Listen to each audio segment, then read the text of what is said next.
check. Check. Hello. Can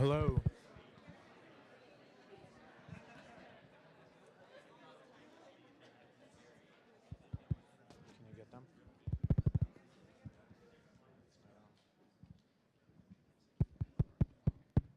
All right. Hey, welcome to Dad's Garage. What's up? We're just actually going to do a big improv show. It's going to be amazing. Thank you so much for taking time out of your day to be here.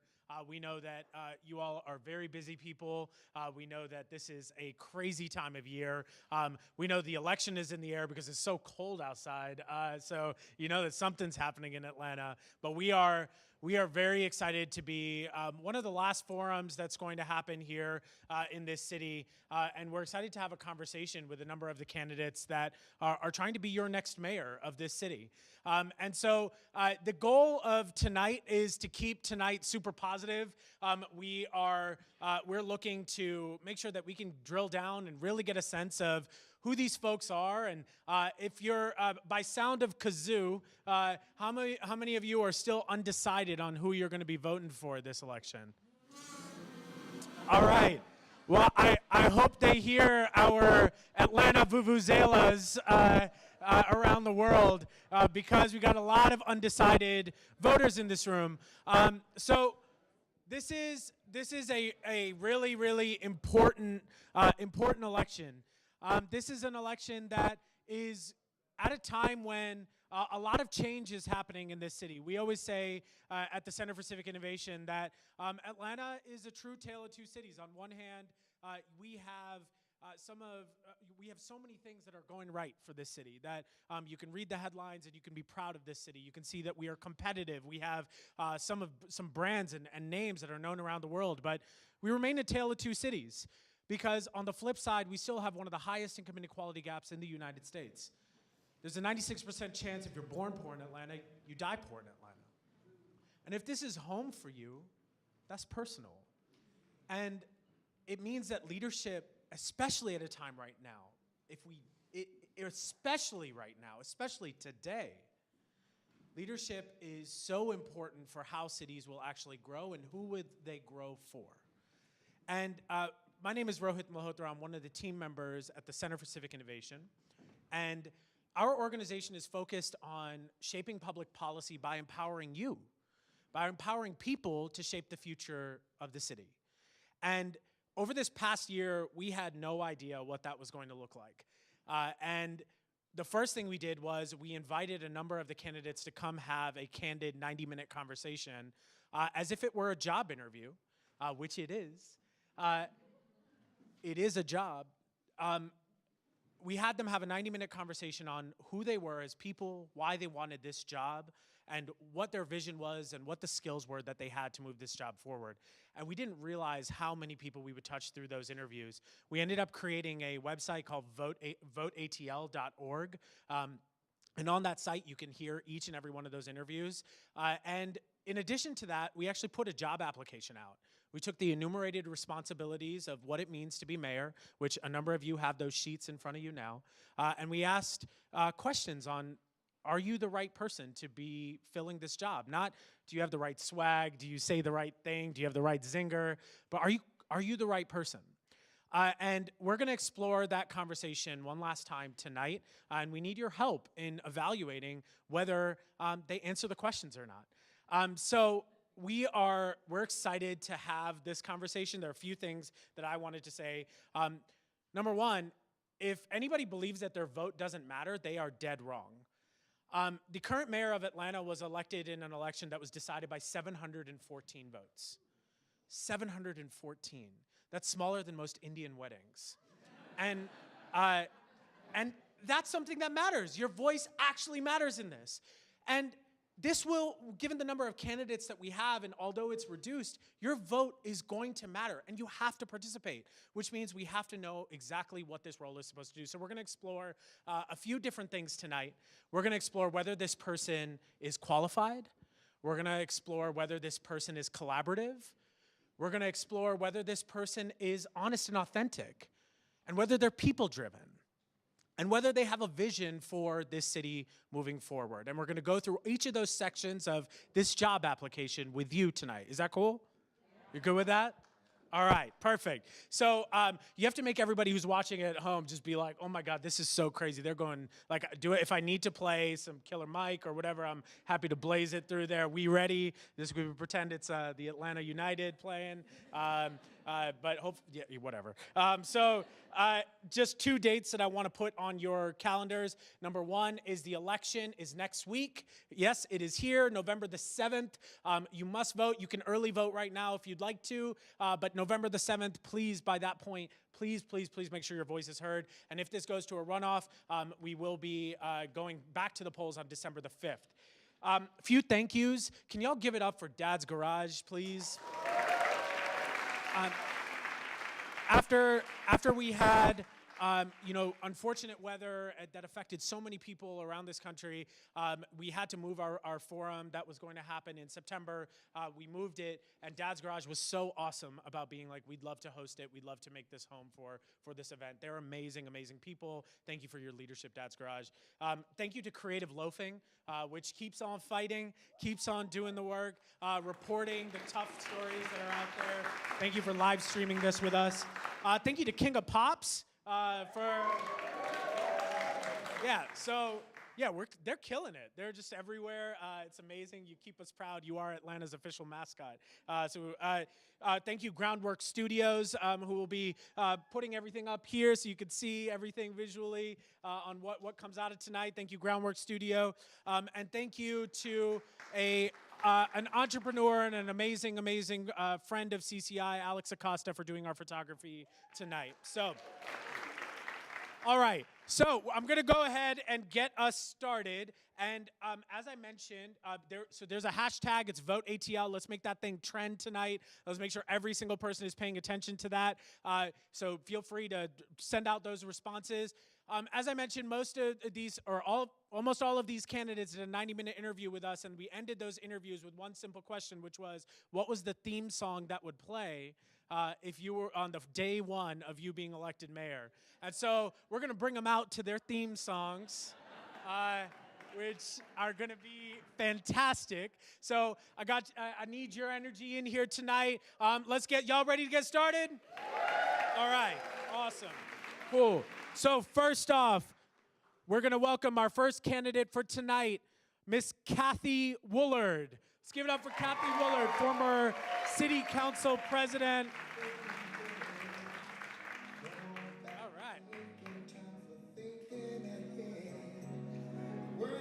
Beautiful song choice. Killed it. There you go. Awesome. Thank you for being here, Kathy.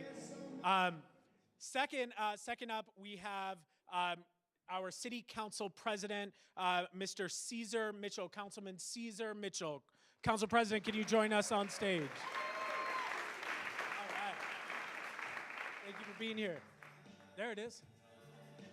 You can dance. It's okay. Go ahead. Didn't wear the tie today, so he knew. All right. Yeah, we'll just play. Yeah, all right. There you go. You know, it's music sometimes that keeps the peace for us, right? Next up, we have Mr. Glenn Wrightson. Glenn Wrightson, please give it up for him. All right. There you go. So we didn't have a leadership breakfast with Glenn. We were going to just play the sound of a leaf blower, but we didn't. We picked another jam for you. Next up, we have former Fulton County Commissioner, Mr. John Eves. Please give it up for John Eves. All right. There you go. It's cool, man. Beautiful. We kept it colder in here so y'all could warm us up. You know, that's it. Next up, we have council member Miss Keisha Lance Bottoms.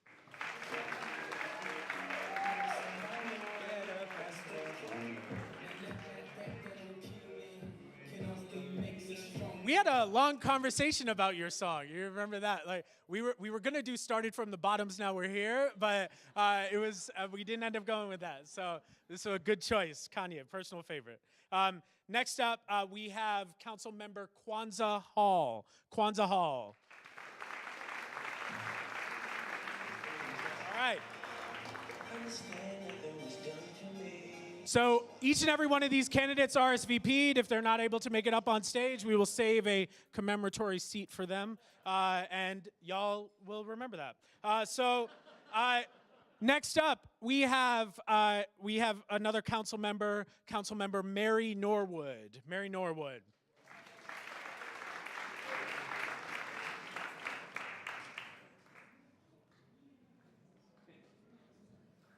It's cool. I'm cool with awkward silence, so we're just gonna wait. I'm good.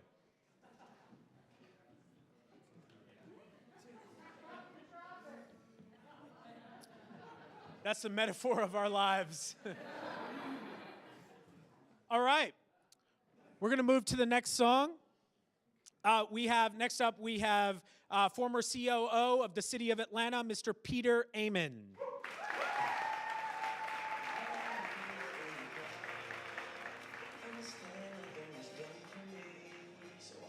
There you go. He actually picked. It actually picked it. Yeah, I remember. I know. It's cool. No judgments.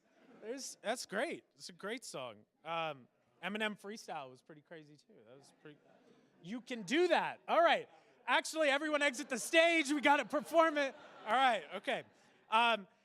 Next up, we have the person who has confused my mother the most, Mr. Rohit Amamachelli, please.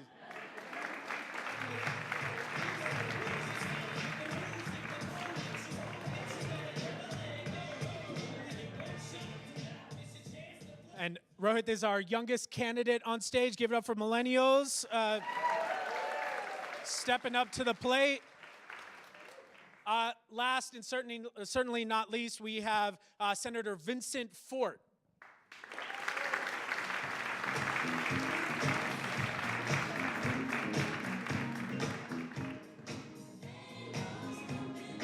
Now, it's a great song. I was expecting you to, Thank you. Can y'all give it up for these amazing, amazing candidates?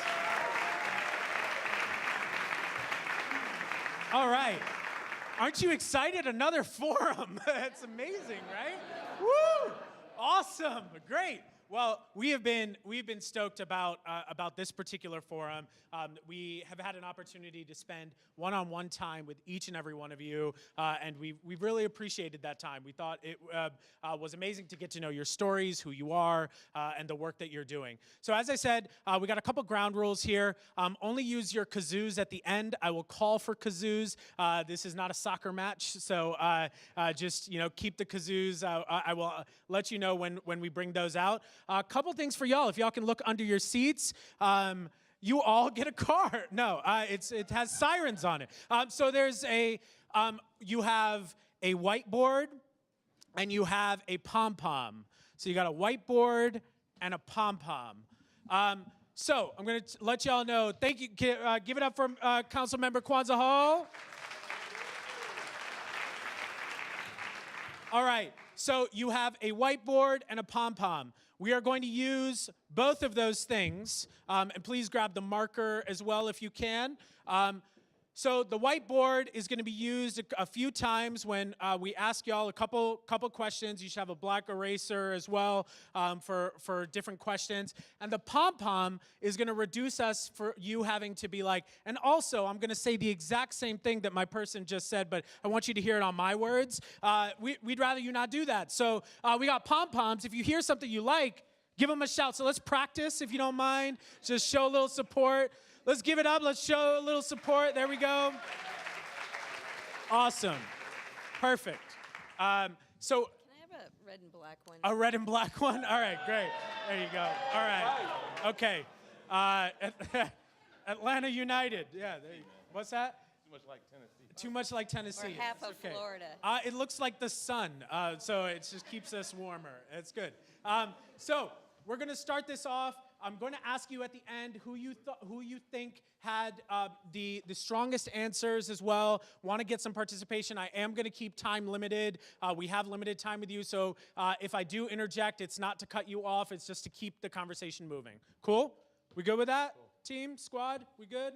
Awesome, perfect. So the first thing we're going to do is we want to explore which of the candidates and how qualified are each of the candidates here. So I'm going to ask a few questions. You have whiteboards. If you could please write your answer on the whiteboard. When you're done with the answer, and you're going to get only 5 to 10 seconds, we just want rapid response here. If you can, when you're done with it, just put up your whiteboard so folks can see your answers. And then I have our resident fact checker, Kyle Kessler, here as well, who will make sure we get this right. Yeah. Awesome. This is the first forum where he's ever been wooed, so this is great. This is awesome. So I'm going to start us off with a little bit of history. Cool? All right. Awesome. Great. This is great. So we actually, although this is a nonpartisan race, so none of you are actually running on a party ticket. It's a nonpartisan race, but that wasn't always the case in Atlanta. In fact, Atlanta started off with having 2 political parties. Does anybody, before you write it down, does anybody know what the names of those 2 political parties were? Yeah, no. Heard them before. Huh? I've heard them before, but no. Yes, Senator Ford? Temperance? No. Not Whig? No. So it was actually it's the Free and Rowdy Party, the first one, and the second was the Moral Party, right? So couldn't be more perfect. It's great. The Free and Rowdy Party were actually a lot of people who were considered to be disruptive. They were the people who owned the bars, that were pushing the needle, that were trying new things. And the Moral Party stood their ground. They said, look, we have rules. We have to make sure we do it in this way. That we have to make sure that we keep law and order, that's how we keep peace. They were less militant. They said, let's actually start with peace. So I want you to write very quickly, of those 2 parties, if you were running on one of those 2 parties right now, which one would you be? Free and Rowdy or Moral? You have 10 seconds.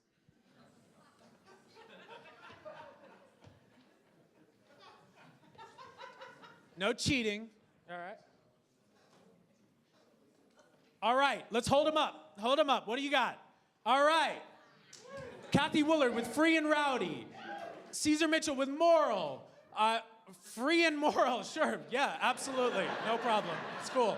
That's why the polls do what they do. So the Eves, Moral. What do we have? Free and Rowdy for Miss Bottoms. Free and Rowdy. Rowdy for short. Excellent. Free and Rowdy and Morally. Morally. Okay, those are both answers, though. But no, it's a footnote. You would do it morally. Okay, great. Awesome. I was just looking for one answer, so that's cool. I do it. No, it's all good, man. Rohit, Free and Rowdy, and what do you got? Free and moral. Okay, great. Well, that was defeated the purpose of the exercise. The purpose of the exercise was to get you to answer a clear question, which is clearly how the rest of this is going to go. That's fine. All right, great. So, my second question is, look, the city, we're not going to explain it. We're just going to move on to the next question. We don't got time, man. Y'all got any beer in here? Because there was beer outside, man. You were late, though. bring me one, somebody. So the city of Atlanta actually gets money from a lot of different places, and it also spends it in a lot of different ways. Hey, Mom, how's it going? Cool, thanks, buddy. We get money from a lot of different places, and we spend it in a lot of different ways. And there are a variety of different funds that a city has. So just for the audience, we have a variety of different funds. We have special funds. There's a fund that funds the airport. There's a fund that funds a number of, like, our watershed. A lot of those have recurring revenue. But we have one fund, which is the general fund. And the general fund is actually under the discretion of the mayor and the city council. And y'all approve it. Some of you actually sit on city council, and you approve that allotment of money. So my first question is, what is, out of the general fund, so the answer is not airport, It is not free and morally airport and water. It is one answer, which is, what is the largest source of revenue for the city of Atlanta? The largest source of revenue for the city of Atlanta. You should run for mayor next time. It would be great. Like, we needed more people, so it was just. All right. If you could flip it over with your answers. Property, property, property, property, property, property, property. All right. Give it up. They all got the right answer. Excellent. So the largest source of revenue actually does come from property. We have 35% of our revenue comes from property, 19% from sales tax, 20% from utility and booze, and 5% for all of you who are parked outside illegally right now. So thank you for your contribution to the city of Atlanta. And maybe for those of you who put signs out where you weren't supposed to, but that's okay. I got in trouble for that. I got yelled at by the place. It's fine. So the next question is, what is our greatest source of spending? So where do we spend the most amount of our money from the general fund? From the general fund. The greatest amount of money that we spend goes to what from our general fund? Okay, everyone's gonna cheat off you, man. Don't look, yeah, come on. This is still politics, come on, man. I know, it's cool, man, that's cool. All right, in 3, 2, 1, and if you could turn it around. Public safety, law enforcement, public safety, correct, yeah.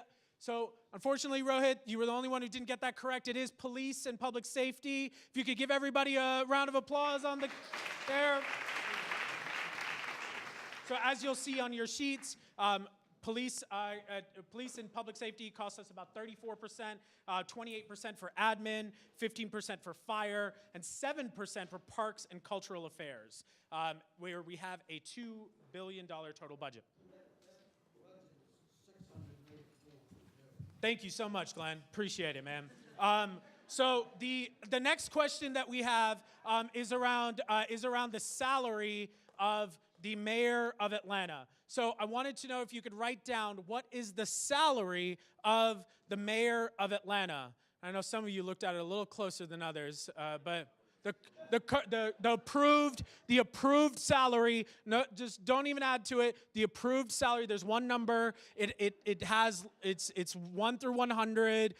You can use those. Approved salary. Ready? 3, 2, 1, and go. All right. Awesome. Okay. It is 184,300. 184,300. And I'm going to get to my next part of the question, which is not every mayor actually takes the full amount.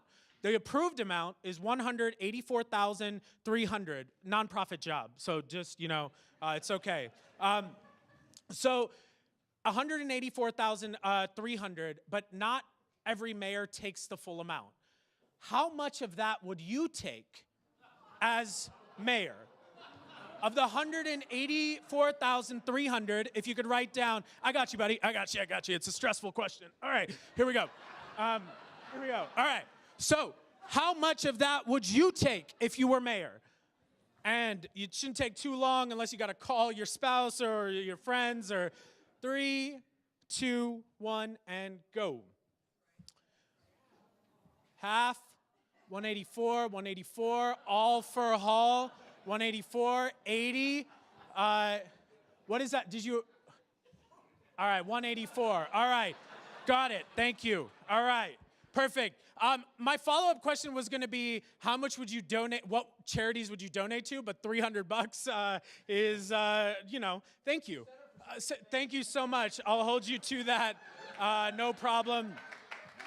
If someone could wrap 12 T-shirts for him, please, that would be really good.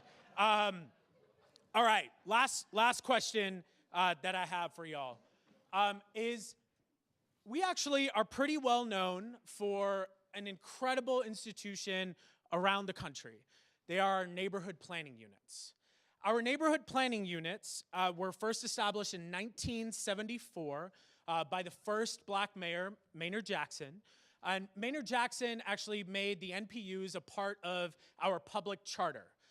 in that public charter, two major things happened. One was the NPUs being created. The second was that we had a strong mayor actually established, the actual office of the mayor and what that looked like. My question is around the NPU system. The NPU system, just for everyone out here, the NPU system was actually established to make sure that disenfranchised voices were actually heard as a part of the planning process. So neighborhoods would actually decide what their neighborhood would look like in the short term, in the midterm, and in the long term. And there was a lot that we'll go into in just a second with that. But my question to you is, how many neighborhood planning units do we have in the city of Atlanta? How many neighborhood planning units do we have in the city of Atlanta? Ready? You're clearly still in school hiding your, I got you, man. That's good. All right. In 3, 2, 1, go. 24, 25, 26, 25, 26, or 2,526, 24, 26, 26, 25, 26. The correct answer is 25. 25 neighborhood planning units, and ironically, they are all named after what? They're all letters, and the only one that's missing is you. So that's actually the truth.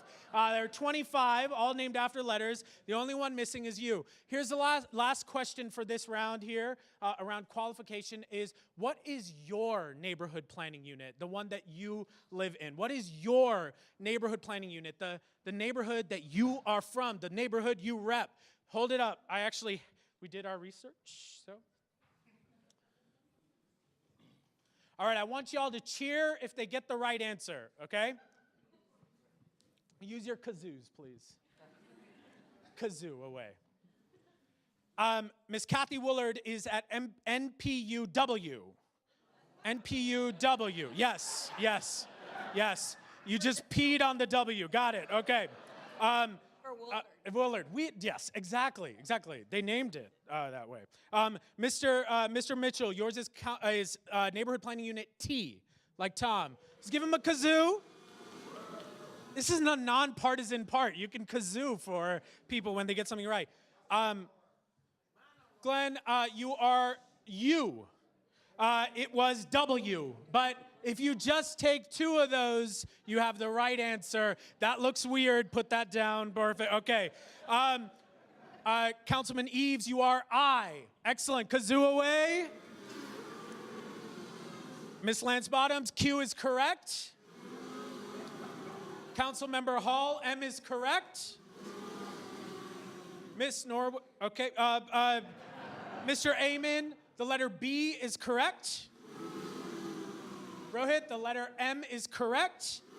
And Senator Fort, the letter R is correct. Please give them a big round of applause. So, based upon this exercise alone, by kazoo, we want to hear who you thought was the most qualified to be mayor based upon these questions, okay? So, if you thought it was Miss Woolard, please give a kazoo. If you thought it was Council President Mitchell, my mother taught me differently. I'm sorry. So if you give it up for Caesar, if you thought he was the most qualified. Glenn. All right. It's cool, man. Eves, John Eves. Councilwoman Bottoms. Councilmember Hall. Peter Amen. Someone didn't get a kazoo. It's all good, man. Rohit. All right, and Senator Fort. All right, thanks for, great, I'm exactly where I started this conversation. I'm an undecided voter. Thank you for doing that. All right, so the next part of this exercise is going to be, we are at Dad's Garage. This is a improv studio, a place where we have seen some of the world's best improvisers. We're gonna play a game called Yes and. Yes and. And the reason we're going to play yes and is because the second thing, in addition to being qualified, is we want our next mayor to be collaborative. And the goal of yes and is not to shoot down the person's answer before you or the one that came before that. In fact, I think as the saying goes, George Washington was the only president to not blame his predecessor. So we want to make sure that you are able to build on the person that comes right before you. So say, if I say, I have a commitment to, dancing like a frog, and the next person who goes would be like, yes, and as you hop, please hop into my heart, or whatever it would be. It's cool. I'm not running. You are. So it's great. So what I'd love to hear is we're actually going to have a discussion on the last topic we just brought up, which was the NPU system. Now, the NPU system is one of the most important systems in our city. Although you could argue that it has not been at its best lately. We have seen the NPU system not be as funded as it should be. The staff allocation that used to be allocated to the NPU system has been very much depleted. We've had the commissioner himself say that the NPU system is a place where Atlanta could do better and we need to focus on it, but we're not. This is an opportunity for you as the next mayor of Atlanta. So I'm going to start us off by making some sort of commitment. I'm going to say, this is what I'm going to do. And then the next person who would like to come up will come up and say, yes, and I would also like to, but do not cut down the person before you. We will kazoo if you cut down the person before you, okay? So this is a collaborative exercise. You ready? Y'all ready? Cool? All right. So as the Center for Civic Innovation, the Center for Civic Innovation commits to spending next year actually talking to leadership in each and every neighborhood to ask them about the challenges that they face in running a NPU. And this is where you applaud and say, yay. And now the next person can start and say, yes, and. Yes, and add committed staff to each NPU and fund them at a greater level so that we can really make the process work much better.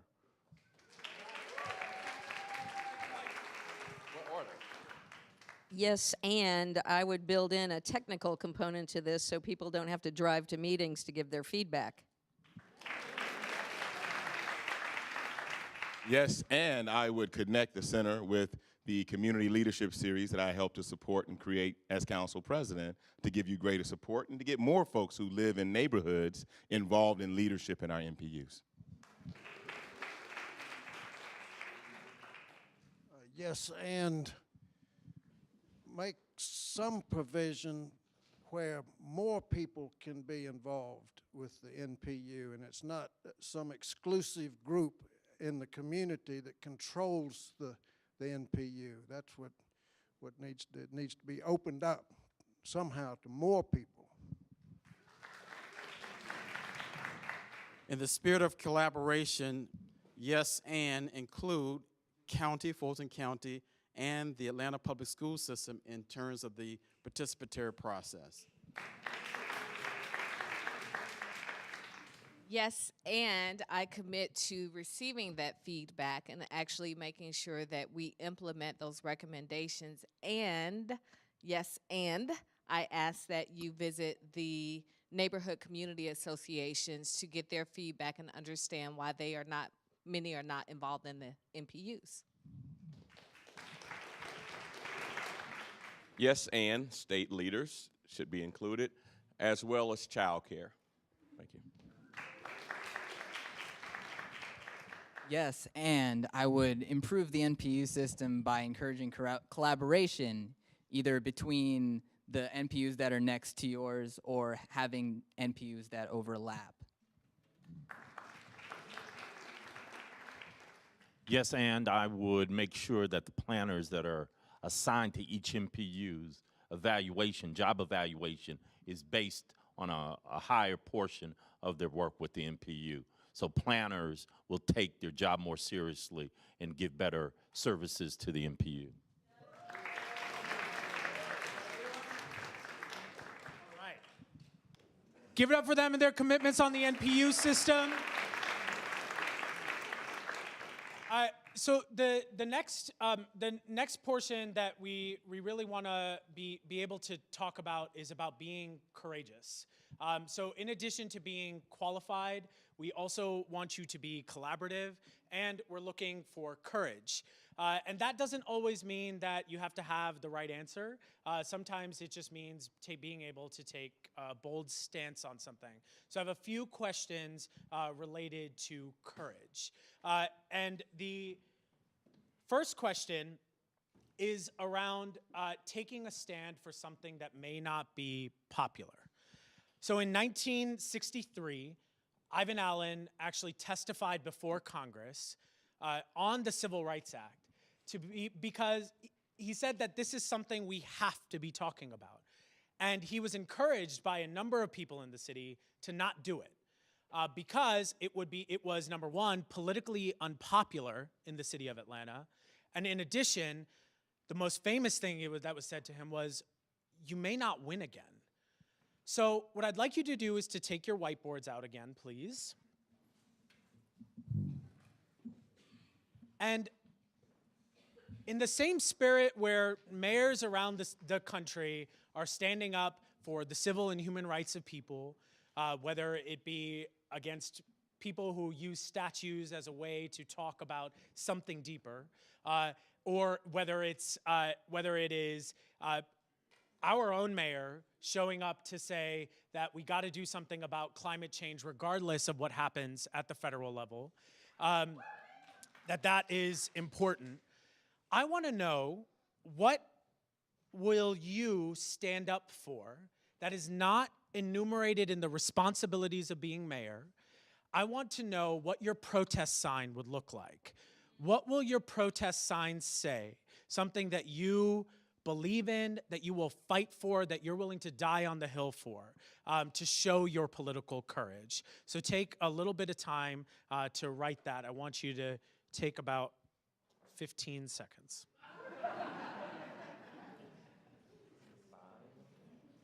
What will your protest sign say?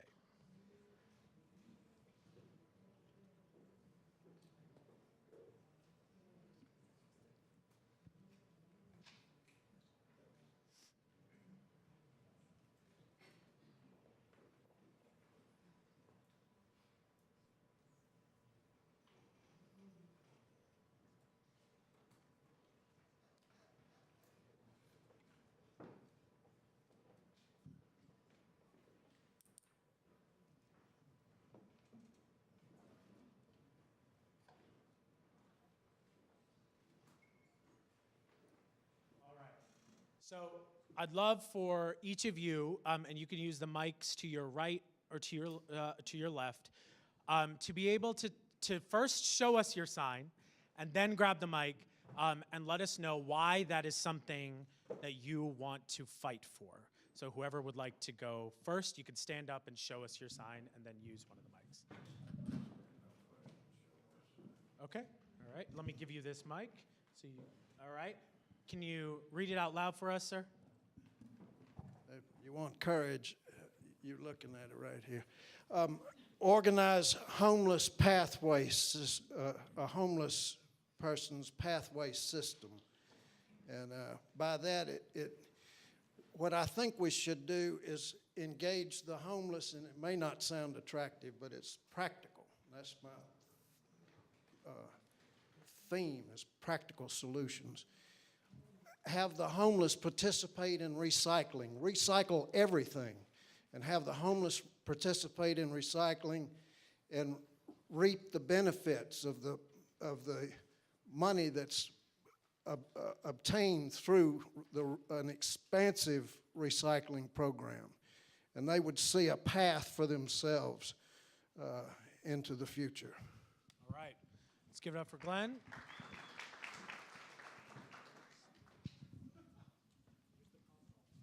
I would sue the big banks for impacts of predatory lending in Atlanta. The big banks, when they do predatory lending, bad subprime lending loans in predominantly African American neighborhoods, they don't maintain the property.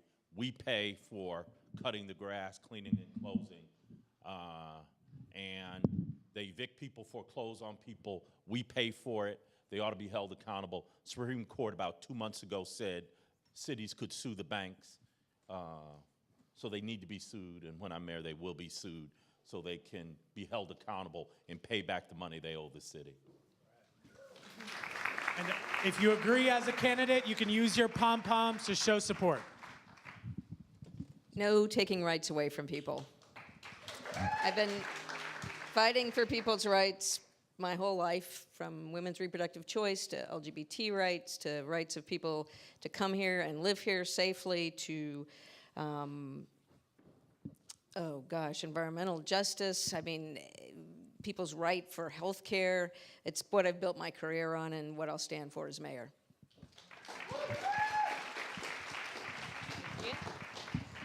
Education is the most powerful tool that can be used to change the world, Nelson Mandela.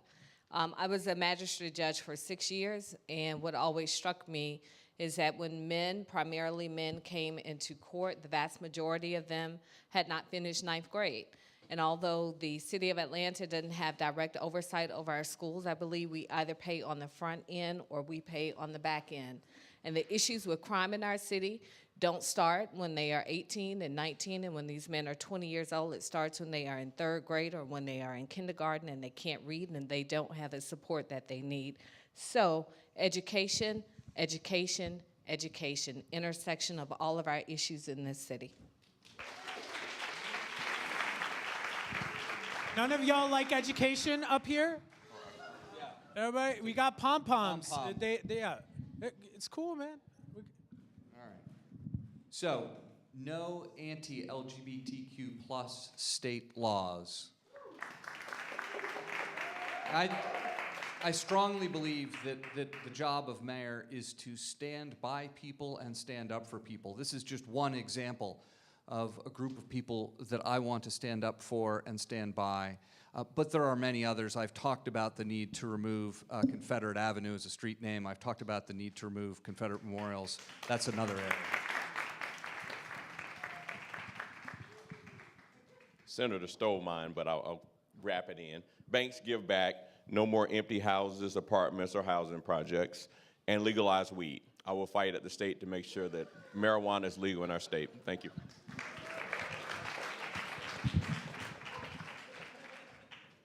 So mine says enough of contracts taking advantage of people. And by that, what I mean is going forward, we need to build a lot of stuff, and we need to rebuild a lot of stuff. And currently we have contractors that are friends with the city, and all we're getting in terms of motivation is sports stadiums. And what we really need is community centers and all the promises that have been made, like at the time of the Olympics and now when the Turner Field sale happened. We need promises that are going to be kept, and we need contractors who are actually determined to do that. So when I'm mayor, we're going to overwhelm the current contracting system by hiring a lot of people who are capable and actually delivering on their promises.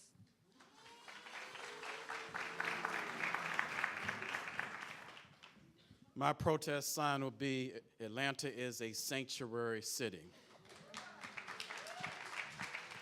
I was about a part of the process during the Obama administration in terms of this nebulous or this new concept of a sanctuary city.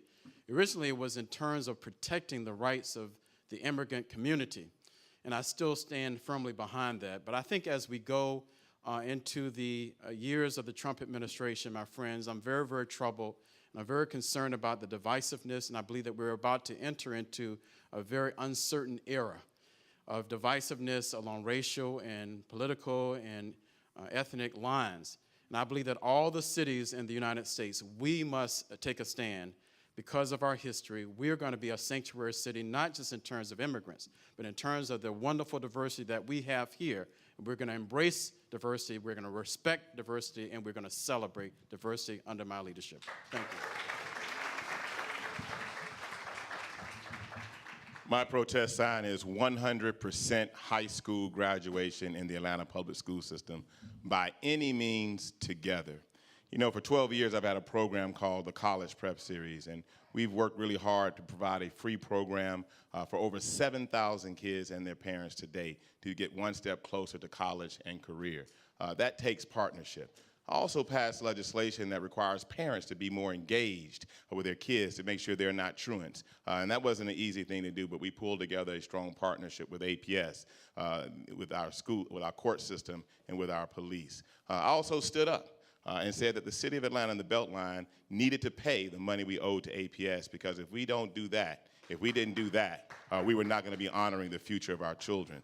So standing in the gap for our kids is something that's very important to me. I'm the son and the grandson and the husband of an Atlanta public school teachers, and that means a lot to me, and I'm a product of the system. Standing up for this is going to mean that we've got to stand up to gangs that are trying to take our kids away from us. It means we're going to have to stand up and make sure that we're fighting at the state level to get all the funding we can for our young people. It means we're going to have to stand shoulder to shoulder with our parents and expect the very most and the very best from them in partnership in raising and educating our young people. Thank you. Awesome. Thank you.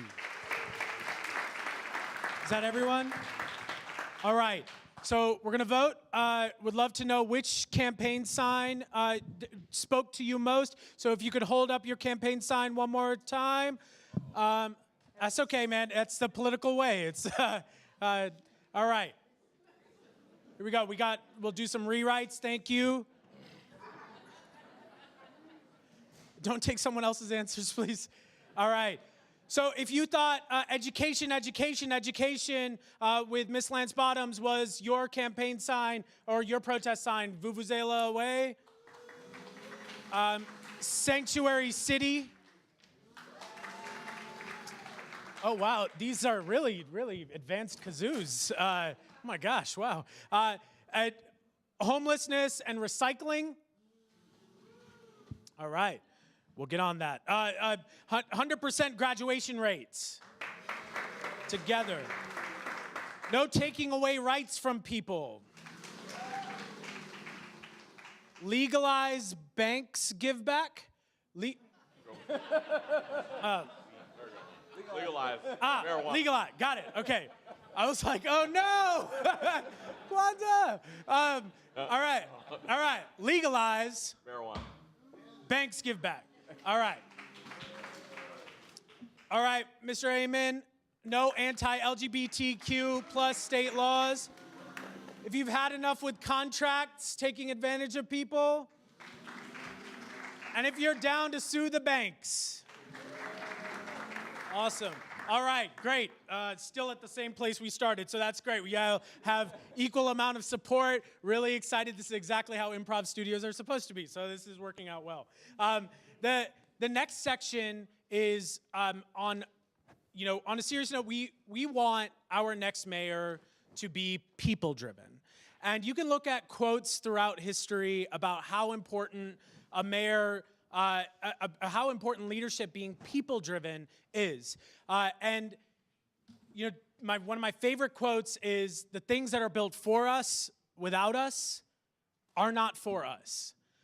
And it is so important that community engagement is an important part of your platform. And what I would like to know from each of the candidates is a little bit more about how you're going to improve, actual ideas on how you will improve community engagement. I want you to write down one idea that you would do immediately to improve community engagement. In the interim, I want to ask the question of how many of you are subscribed to the Fulton County Daily Report? If you could raise your hand. Got it. Oh, thank you so much for your service. Anyone else? Chairman Eves, are you subscribed to the Fulton County Daily Report? You are as well? Okay, is anyone else up here subscribed to the Fulton County Daily Report?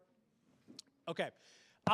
So the Fulton County Daily Report is one of two places where when people are doing community engagement, this qualifies as community engagement, is putting an ad in this paper that none of you are registered to read, and it's that or the AJC.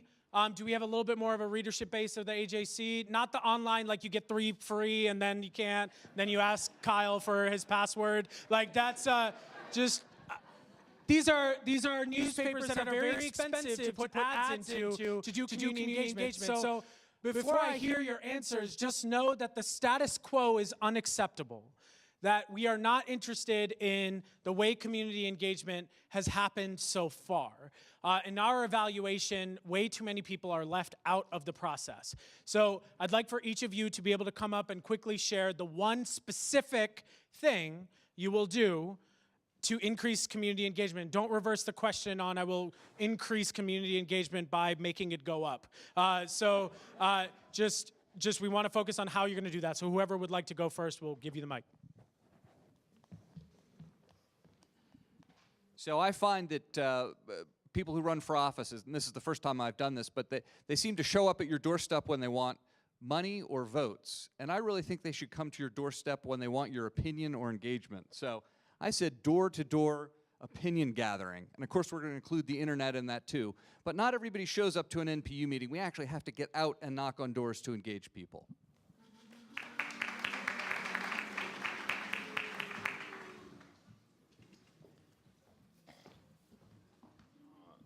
My politics came out of the NPU system. I was an officer in my NPU, and I was president of the citywide NPU system for 2 years, Atlanta Planning Advisory Board.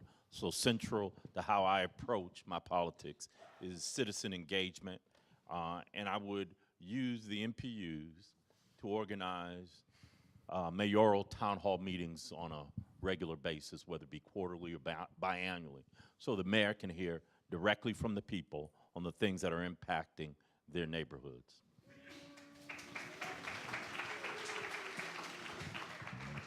Sorry, I didn't want to cross in front of you. I would like to create a comprehensive app for meaningful engagement. Right now, we have multiple departments with multiple apps, but there's not one app that you can go online and have access and give feedback to everything that you need in the city of Atlanta. We are awaiting the creation of an app that I put in legislation for that even allows you to submit potholes and pictures and things that you do in the rest of the world. We just don't do it at the city of Atlanta. So one app for everything that you need. Nerds.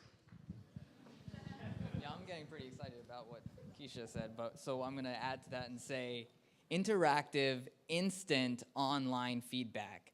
So imagine a platform where you could post a public works problem to an interface where you can see its current progress and everyone else who submitted something, and immediately as public works deals with it, they'll post on this same interface how far they've gotten. So that would keep the city instantly accountable for whatever problems that it's facing and fixing, and then everyone could know where the city is in terms of fixing it. That's what interactive, instant online feedback would do.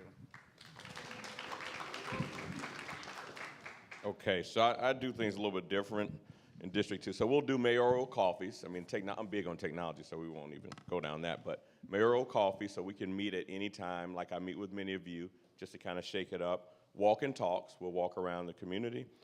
After dark tours, if you've ever been on a Kwanzaa Hall after dark tour, you'll love it. And one DJ a day at City Hall. One DJ a day at City Hall. Thank you. Kwanzaa loves after dark tours. So my idea is a virtual town hall meeting. It's a spinoff from what Senator Ford said in terms of mayor hosting town hall meetings. We're doing it in a virtual way. And one of the things that I would like to do, instead of it being top down, let's make it interactive. There are apps out there now where you, as a viewer of the town hall meeting that's virtual, you can do a poll in terms of real time, A, B, or C, what are the things that you like that has been presented? And then you can quantify it in terms of percentages, in terms of ranking and prioritizing what the constituents hear and what their favorites are. And I think we can definitely utilize this under my administration.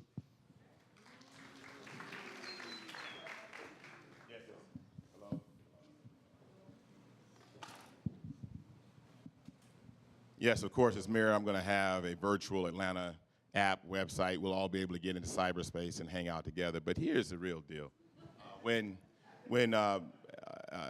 Mayor Shirley Franklin was mayor, and certainly when Maynard Jackson was mayor, they actually had come in and meet with the mayor, like nights in with the mayor, mayor's night in. But I'm going to do something a little bit different. I'm going to build on a couple of traditions that I've been a part of, not only as an elected leader, but also as a civic leader in the city. I'm the past board chairman of Hands on Atlanta, and that organization, if you know it, is really about volunteerism and civic engagement to meet critical needs.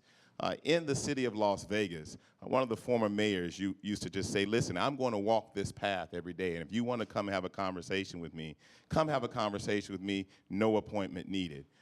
While I've been on the city council as council member and council president, I've done a couple of things that really involve community engagement and service and addressing needs all at once. Number one, I've had something called public safety walks. So, well, okay, I'm getting ready to give it to you.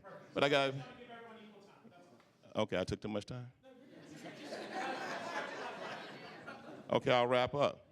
Okay, I'm going to expand on my public safety walks and my clean green team and the tradition of service, and we'll have what's called Walk and Talk and Serve with the Mayor. And we're going to do that every month in some part of town in every way. Thank you.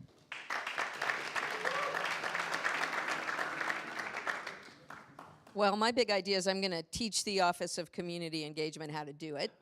I started my career as a community organizer, and that's how I do what I do. When Ryan Gravel and I started trying to figure out how to make the Beltline happen, we had over 90 community meetings all over the city. We spoke to small groups, MPUs, neighborhood associations, church groups, you name it, we spoke to them. And what we heard was exactly what's relevant today. Be careful about gentrification.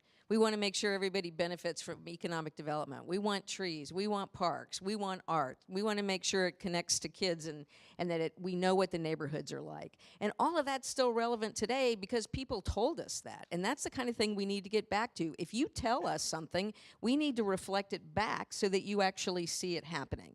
And that's what community engagement's about. It's not just hearing what you have to say and collecting data, but showing back to you that we heard you and that we're delivering on it. And that's what's going to be different.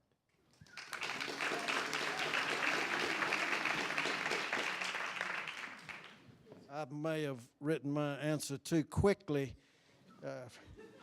when he said, "What would you do now to?" And I wrote down computer labs and rec centers. You could have computer labs in the rec centers in 2 months. You know, and set that up. And I agree with most everything that's been said, and I think we should have a little longer public comment session at the city council meeting. You don't get a chance at the city council meetings for the public to express themselves. Is that everyone there? Okay. I want to ask a couple follow-ups. If y'all can erase your boards, please. My next question is around the topic of Amazon, and a lot of promises are being made, not just by us as a city, but by cities around the country, saying, "Hey, we will give you our shoes and who needs shoes in our city? Like, it's fine." They're giving up just everything to make commitments, and we're talking about in the hundreds of millions of dollars of commitments that are being made to large-scale corporations. Truth is that we can actually look at spending in this city, and there are some controversial decisions where corporations often get the better end of a stick than a small business. And we see small businesses leaving Atlanta. We see social entrepreneurs in our space saying, "Why would I build in Atlanta? I'll start there, and then I'll go somewhere else." What I want to know is one idea, and we don't have time to expand on every idea. I wish we could, but I want to know specifically, what is one commitment that we have made to Amazon that if we do not receive the headquarter bid for Amazon to come here, that you will still do for the people who already chose this city? What is one commitment that you would make to people who are already here that is being made especially to Amazon? And if you don't know about the commitments we've made to Amazon, we have some folks you can talk to. But or you could say commitments that we have made to larger scale corporations that we have not made to small businesses here in Atlanta that you would make sure that we do. Is that a clear question? No? Okay, what's not clear about it? What are the commitments? Sorry? Could you call out some of the commitments? Yeah, so examples of commitments that are being made around the country are tax breaks, new transportation, there are housing, and there are basically business license waiving. A lot of different commitments are all around. You can actually use Seattle as a great example of what Amazon has already done also to increase the economic vitality. But in addition to that, what's happened to people who used to call Seattle home? And what we want to know is maybe you don't agree that there should be any protections put in place, but just want to know what are commitments you will make if we do not get this bid. What will you make to businesses that are already here? So I'll just read them out as you have them. Transit expansion. If you agree, if you could use your... All right. Build 5 transit lines simultaneously. Greater access to venture capital for small businesses and startups.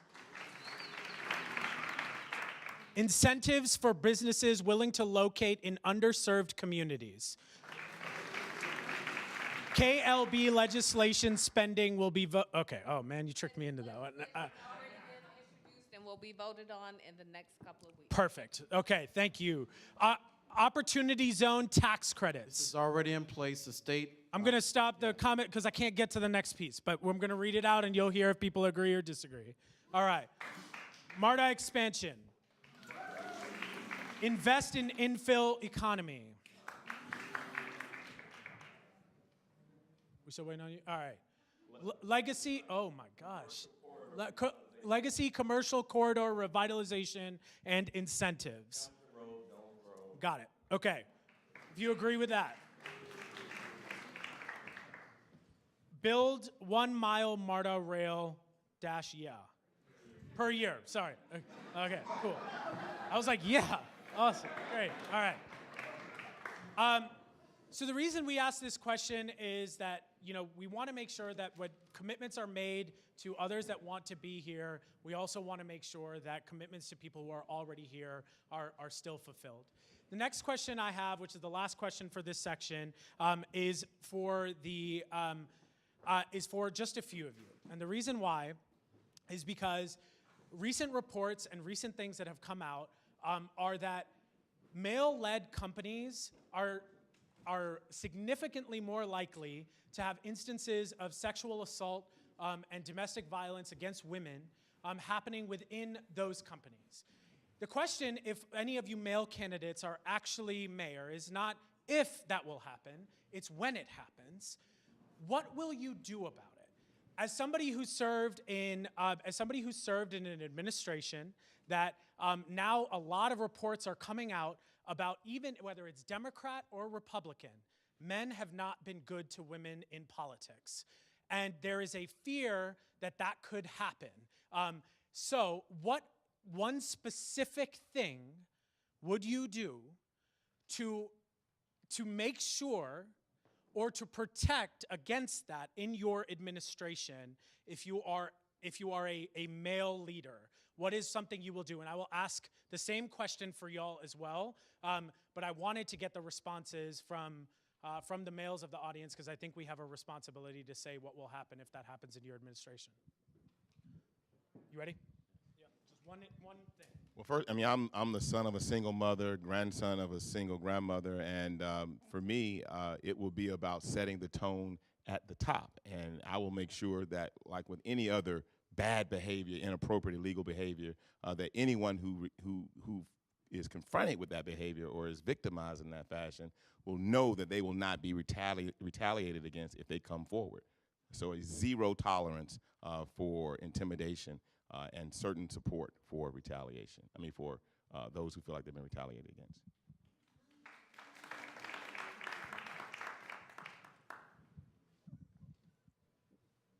One thing that I would do as mayor is encourage the city employees to have a bounce in their step. We need to have a greater productivity from the employees we have.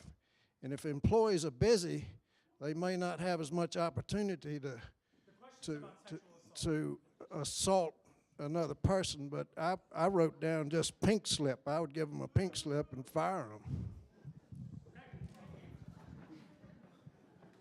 Sure, Roe, we already have a tool in our toolbox.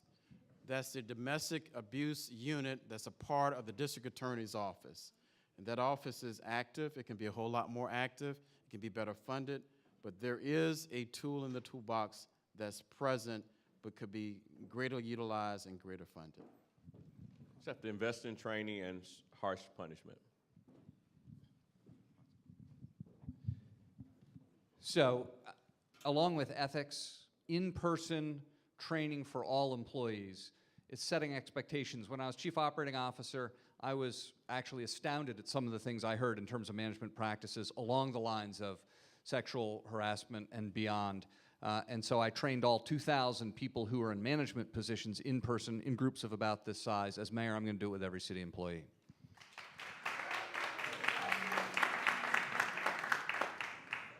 It's really sad that you had to specify not if but when, so I would have safe havens for reporting and support, much like college campuses do, that certainly give the victim the benefit of the doubt in any situation so that they feel comfortable coming forward and reporting whatever happens and are sure that they will have the support when they get there. During the last legislative session, there was an effort to relax the university system's prohibitions on sexual assault and sexual harassment. And we've seen the same thing on the federal level, where the Trump administration has tried to attack Title IX. But since then, I have, this issue has hit close to home. And any mayor has to set a standard of training for every city employee. And if those city employees don't comply, there needs to be a solution, which will include putting them out the door, firing them, and then, if necessary, as John Eve said, making referrals to the district attorney. It cannot be tolerated, the victimization of women in the workplace, whether it be City Hall or anywhere else. So, Ms. Bonham and Ms. Miller, are we just mansplaining here? Is this like, are we totally off base? Is this can you call us on this? Like, what's, for both of you, I want to hear, and I'm going to give you the time, want to make sure that you're able to explain where are we off base and what are we getting right? A city version of the Me Too campaign. I think we have laws in place, but when people do bad things, they really don't care about what the law is, and they don't care about what their training is. So I think it really is about empowering women and men to come forward, and so much of that has to do with not feeling alone. Many people, we have a great workforce, generally speaking, in the city of Atlanta, but oftentimes when people feel that they don't have a voice and that they've tried to come forward before and no one else understands and no one else stands with them. All the things that you see as we talk about the Me Too campaign that's happening worldwide, I think we need a version of that in the city of Atlanta.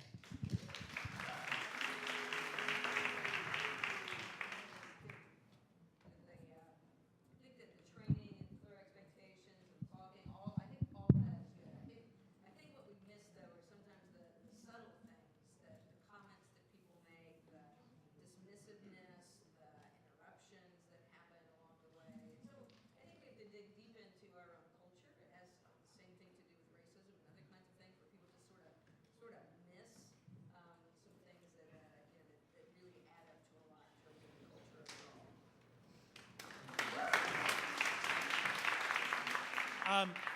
So, is there anyone on this panel who has seen an instance of sexual assault or sexual abuse in their campaigns that they have acted on?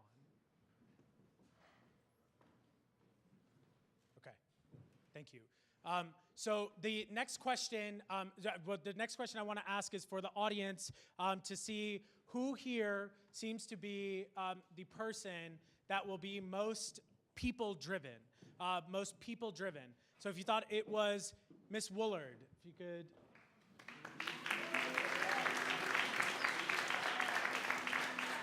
Thought it was Council President Mitchell. Thought it was Glenn. If you thought it was Chairman Eves. Thought it was Councilmember Bottoms. Councilmember Hall.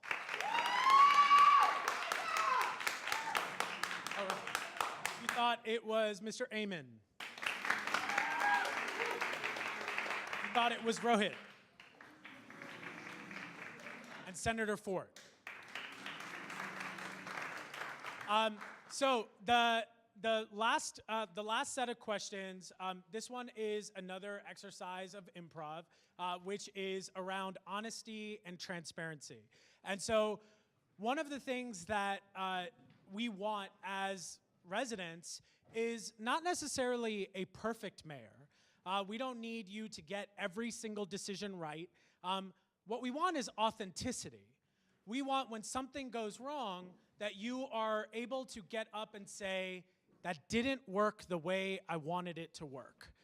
Or it could have been better, but it wasn't, and that's what it was. So this next exercise is called Failure Bow.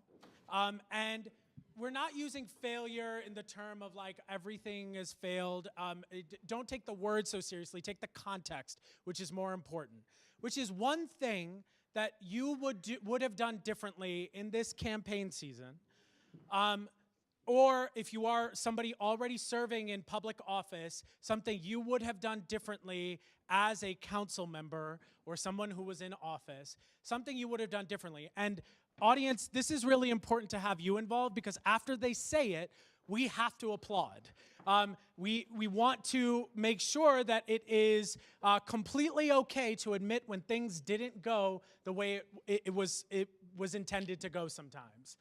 So I'm going to give an example. I forgot my Vote ATL shirt today, but they have them outside. I wish I wore mine. My team told me specifically to wear mine today, and I didn't.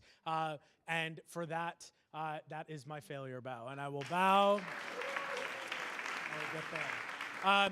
So we would love to hear just something that you wish you did differently. If you could come up, say it, take your failure bow, and we will applaud you and woot you and thank you for being honest and transparent. Who would like to go first? When I was a freshman council member, I actually hired my brother to do work for me in my campaign, in my council office. At the time I did it, it was completely in compliance with the code, but the law changed and I missed it. And as a result of that mistake, I went to the ethics officer myself and asked the question about the change in the code and actually opened the inquiry about it. And we found out that the law had changed and that at some point that I had gone out of compliance with the code. And so instead of just paying a small fine, I actually demanded to pay back full restitution because I knew that was the right thing to do. And so for me, it was a mistake I made, but I stood up and I owned that mistake and certainly wanted to do that because I did not want any taxpayer in this city to be out of one dime of taxpayer dollars because of my mistake.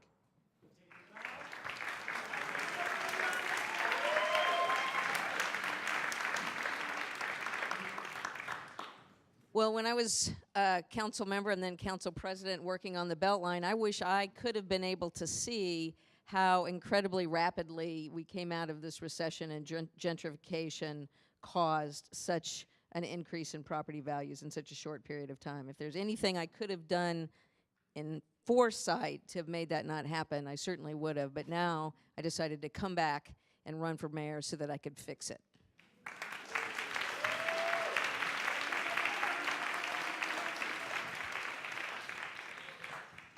I think the biggest mistake I made was not hiring a coach and getting schooled on how to campaign, and instead just being honest and assuming that the voters would pick somebody to be the mayor that would correct what we see at City Hall. The check engine light is on at City Hall, folks, and I'm the only candidate, aside from the gentleman from Georgia Tech, that has not been on the city payroll, that has not been on the government payroll. So I would have hired a coach, I would have made more promises to everybody, and I would have done a better job of campaigning.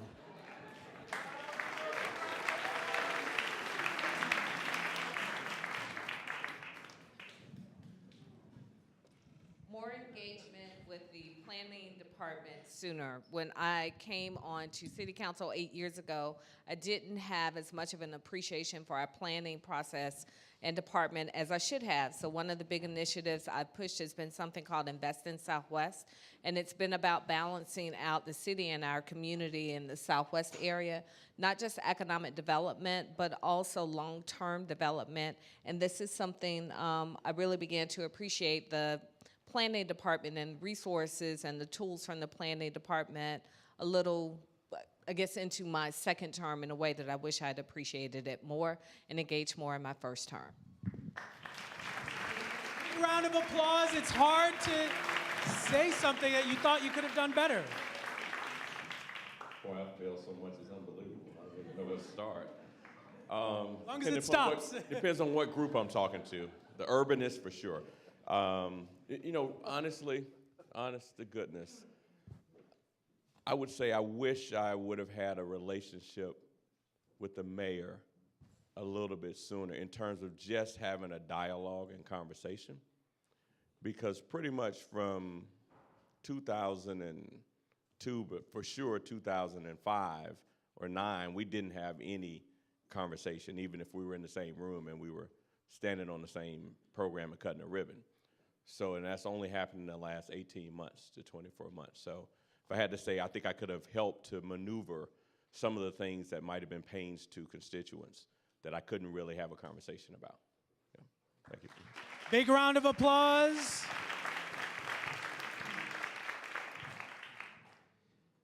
I've been very outspoken for a little while on the culture of corruption which exists in the city and some of the particular aspects of that frankly come into politics.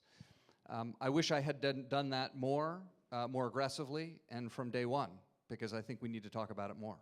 Thank you.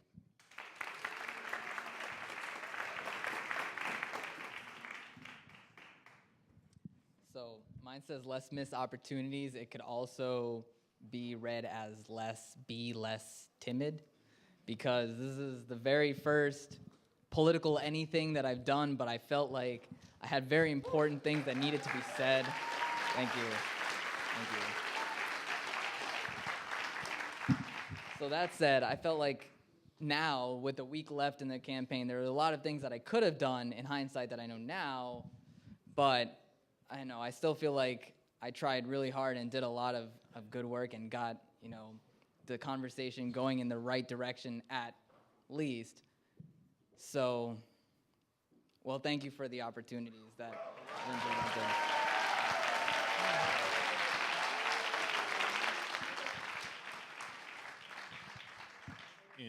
In 2002, I helped to pass the strongest anti-predatory lending law in the country, along with Roy Barnes.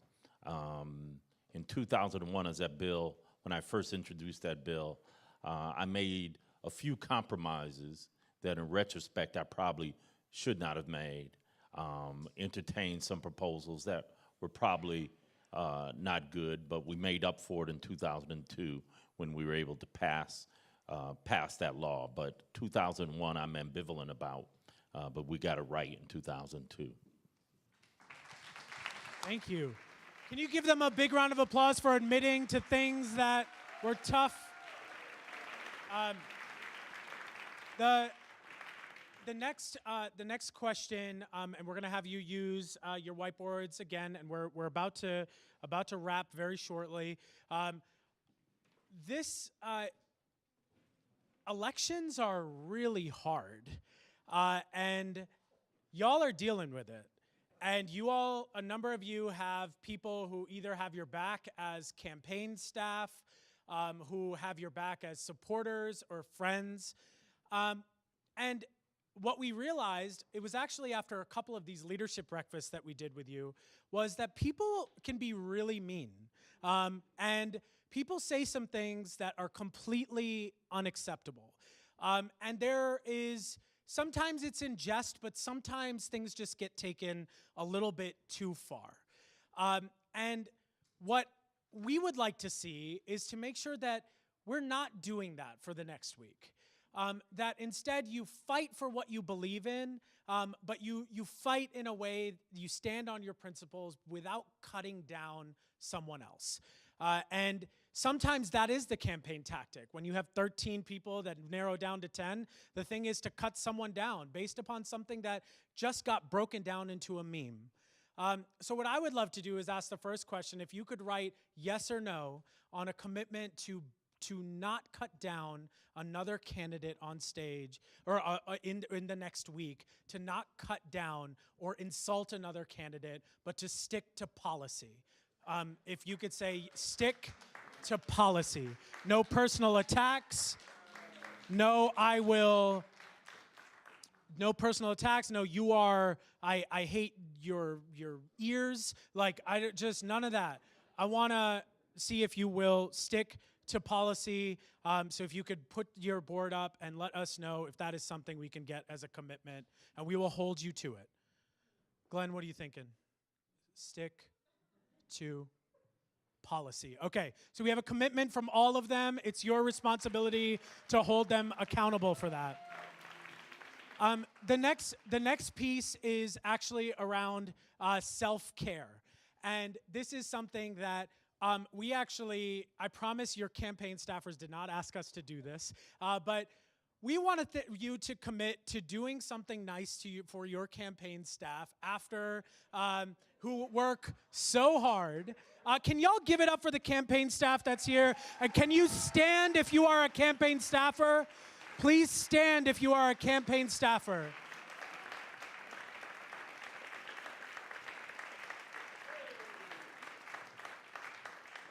I want y'all to commit to do something nice for them between now and the election, because they need a small, I know it's rough, but as somebody who has been a campaign, wow, all right, someone's unhappy. So I've been on a campaign. They are long hours, they are overworked, they are grueling. Would love for you to make one commitment of something you will do for your campaign staff between now and the election. One thing, it could be simple, small, doesn't have to be big. You don't have to take them to your favorite restaurant or anything, but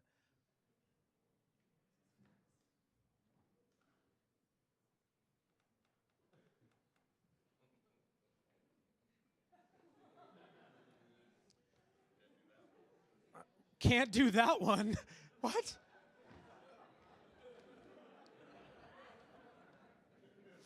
All right. Okay, show us what you got, and campaign staff, you applaud based on how you feel about it, all right? No working on Halloween. Nancy's Pizza Party. There you go. I'll not ask why once. All right, congratulations. All right, an outing to Six Flags in the Varsity. Woo! Glenn, if you wanted campaign staff, you got them now. More fun. All right, got it. All right, McFlurry. You love Eminem. Yeah, it's all around. A day off, awesome. And allowed to rest. All right, give it up for them and their commitments to their staff.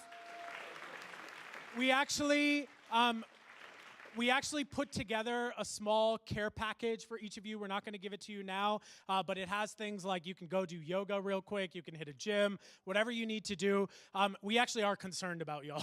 To be completely honest, we are watching y'all exhausted, and we need you at your top energy. We know this is tough. You don't have to come up with a smart response around like, but I'm the most powerful of exhausters. So, but that is It is really, really important you take care of yourselves. We watch entrepreneurs, our friends and our families, who ignore their personal and their mental health, and it is a dangerous thing. And we really hope that you'll pay attention to it. Not only yourselves, your campaign will help you with that, but also take care of them. We think that's a really important message to send with this piece.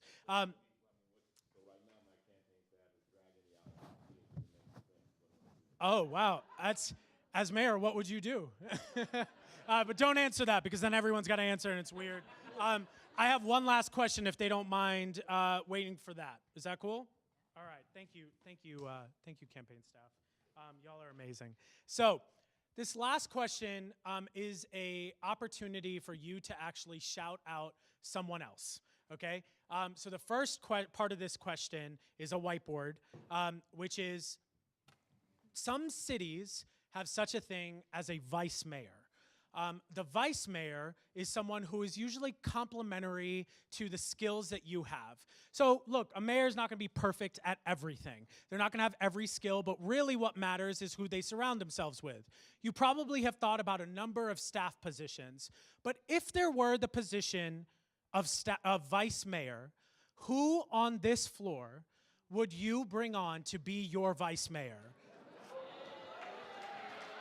Who on this floor would you bring on to be your vice mayor?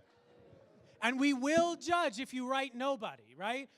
We want you to pick somebody who would compliment you, would be someone who would not compliment you. I know what some of y'all are thinking, but somebody who would be complimentary to you to make sure that you are the best mayor that you could possibly be. Who on this staff would you bring on as vice mayor? So in 3, 2, 1, flip.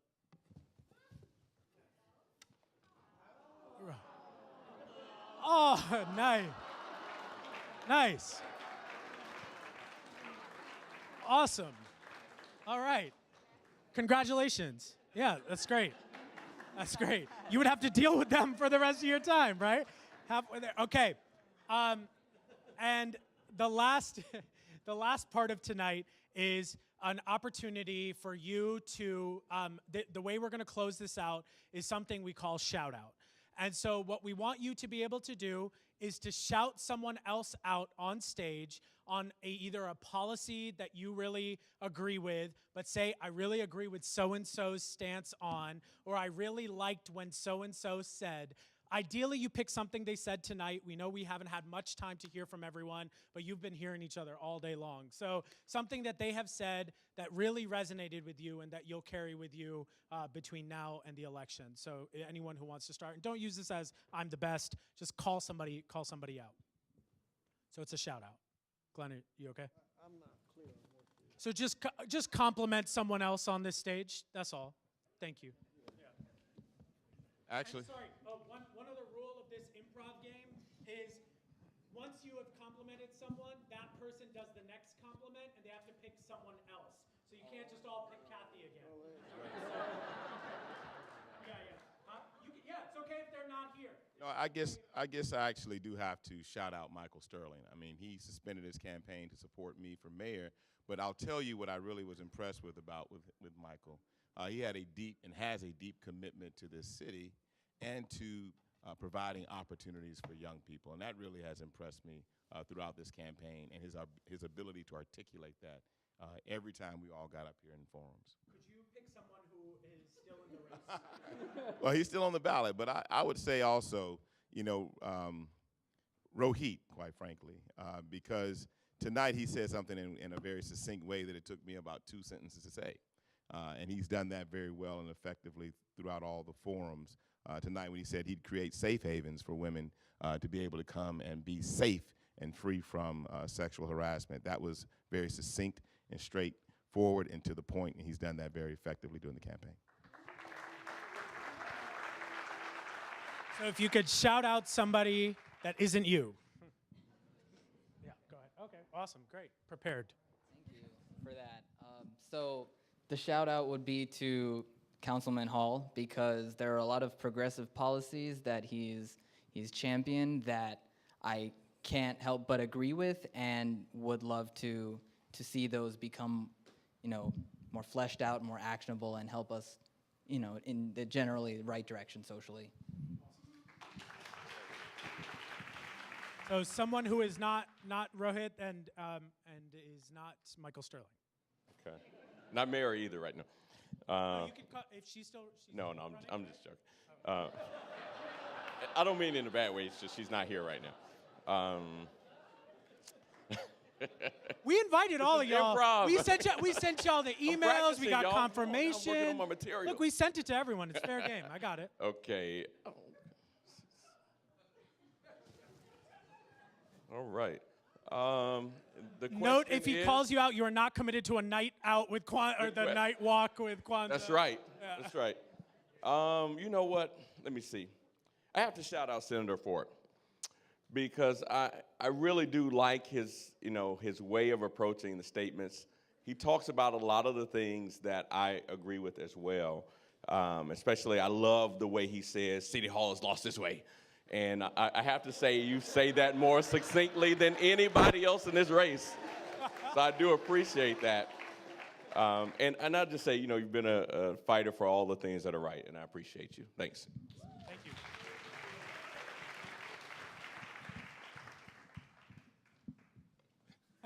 Are you going to do a Kwanzaa Hall impression now?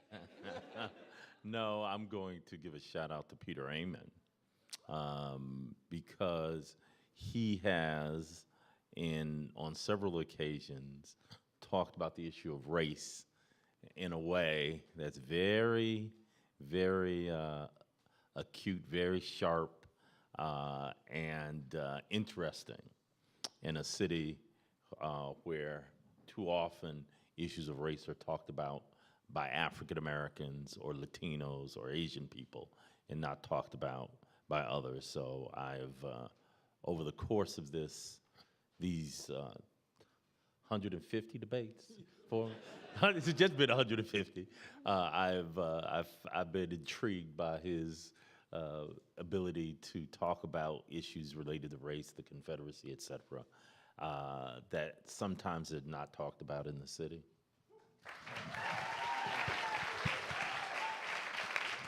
Thank you. So I'm going to give a shout out to Kathy for being policy focused at every turn and really focusing on substance in most of the forums.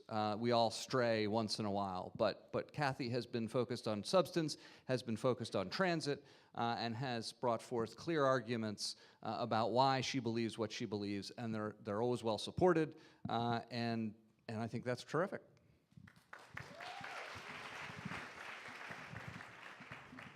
Well, I will give a shout out to John Eves. He's not here, but one of the things that he talks about a lot is the public safety savings that we could have if we can combine the City of Atlanta Jail and the Fulton County Jail, and it's about a $35 million savings, and then there's some money you got to spend and this and that, getting down the policy road again. But I think it's great because we've talked about that at City Hall in years past, and I think that public safety dividend could be used in some really constructive ways to help kids who need our attention and need our attention in ways that don't involve jail. So shout out to him for that. So if I had to assume, Eves would probably choose you, Glenn. So why don't you go next? Or why don't you go next? If my math is correct, I'm going to shout out Ms. Bottoms here. And I want to say first that I'm more impressed with people that have qualities that I somewhat lack, and I am impressed with her ability to articulate and to say what she's thinking about, absent whether I agree with her policies or not. I like the way she can articulate what she's saying.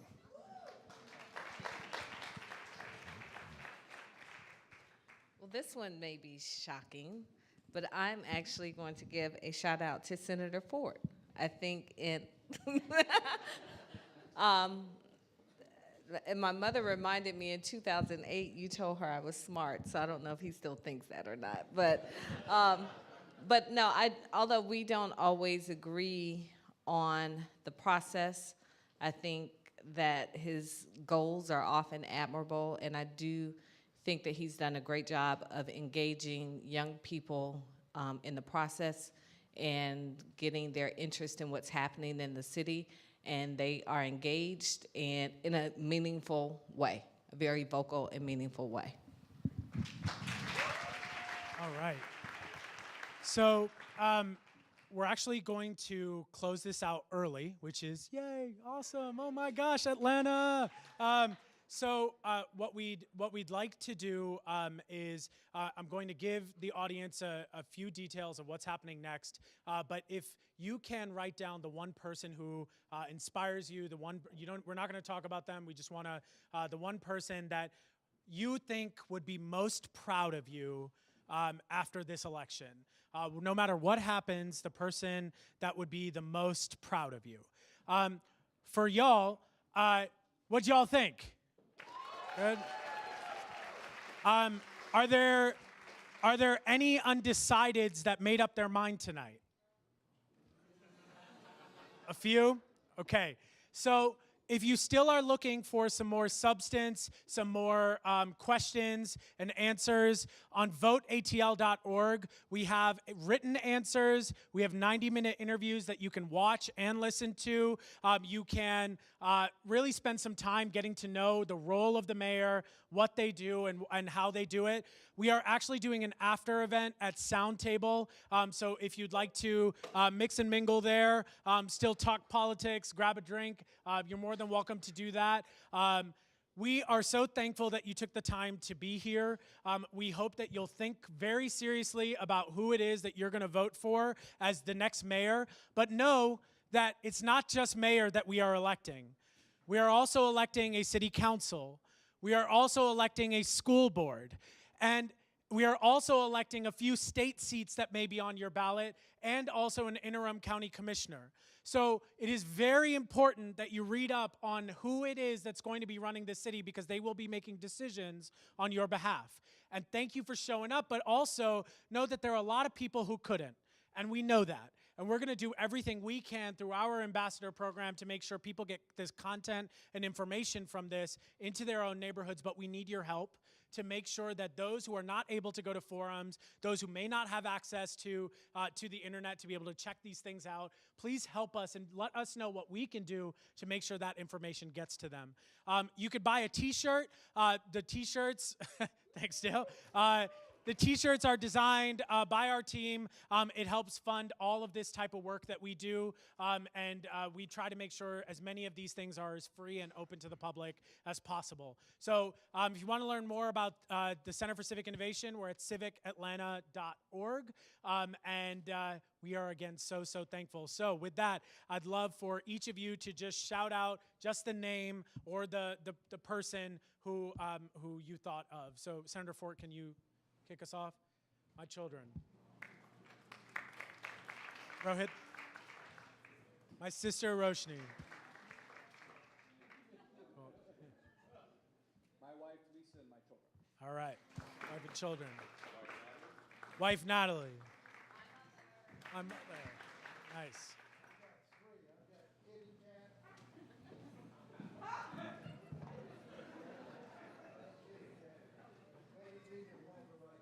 Awesome. All right. Thank you. Yes. Awesome. Great. Awesome. Great.